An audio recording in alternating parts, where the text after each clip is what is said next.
राहुल गांधी ने एक बार फिर चुनाव आयोग पर हमला करते हुए बीजेपी को निशाना बनाया। उन्होंने दावा किया कि उनके पास एटम बम है जिससे एक बड़ी धांधली की पोल खुल जाएगी। लेकिन जब प्रेस कॉन्फ्रेंस में बम फूटा तो उससे धमाका हुआ ही नहीं। उन्होंने कहा कि कर्नाटक के बैंगलोर सेंट्रल लोकसभा सीट के अंतर्गत महादेवपुरा विधानसभा सीट में करीब 1,250,000 फर्जी वोटर हैं। डुप्लीकेट वोटर, फर्जी एड्रेस, अमान्य तस्वीरें, हर तरह की गड़बड़ी का दावा किया गया।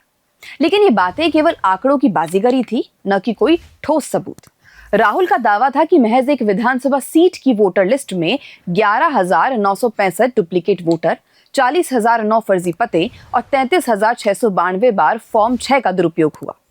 लेकिन चुनाव आयोग ने पलटवार करते हुए साफ कहा कि अगर आप सच कह रहे हैं तो शपथ पत्र पर दस्तखत करें।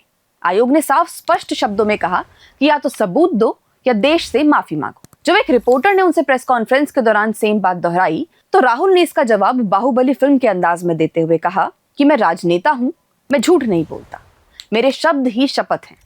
लेकिन राहुल ये भूल गए कि जब सांसद बनते हैं तो संसद में शपथ लेते हैं कि वे अपना दायित्व पूरी ईमानदारी और निष्ठा से निभाएंगे, और फिर जब अपने ही शब्दों की जिम्मेदारी लेने की बारी आई तो क्यों पीछे हट रहे हैं।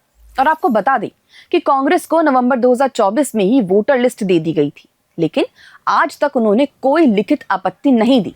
कांग्रेस ने कर्नाटक की बैंगलोर सेंट्रल लोकसभा और महादेवपुरा विधानसभा सीट का डेटा जारी किया, यानी सिर्फ उन सीटों का जहां बीजेपी जीती। लेकिन सवाल यह है कि जब पूरे राज्य में कांग्रेस की सरकार है तो क्या बाकी सीटों पर कोई धांधली नहीं हुई? क्या सिर्फ वही सीटें गलत हैं जहां बीजेपी जीत गई और जहां कांग्रेस जीती वहां सब कुछ एकदम पारदर्शी था? राहुल ने महाराष्ट्र को लेकर भी दावा किया कि 40 लाख वोटर अचानक बढ़ गए, लेकिन खुद माना कि उनके पास चुनाव के नतीजे जब आए थे उस समय उनके पास चुनाव आयोग के खिलाफ कोई सबूत नहीं था। लेकिन उनकी पार्टी ने आरोप लगाने नतीजे आने से तुरंत बाद ही शुरू कर दिए थे। मतलब पहले आरोप, बाद में खोज।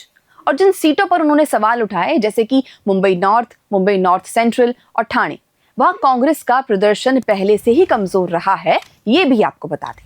इतना ही नहीं, राहुल ने लाडली बहना, पुलवामा और सिंदूर जैसे विषयों को बीजेपी की जीत का कारण बताकर योजनाओं का मजाक उड़ाया। लेकिन खुद कांग्रेस बिहार में माई बहन मान योजना जैसी स्कीम लेकर आ रही है, यानी कि जब योजनाएं बीजेपी चलाए तो नैरेटिव और जब कांग्रेस लाए तो जन कल्याण। राहुल के इस पूरे शो में ड्रामा तो बहुत था, लेकिन सबूत नदारद थे।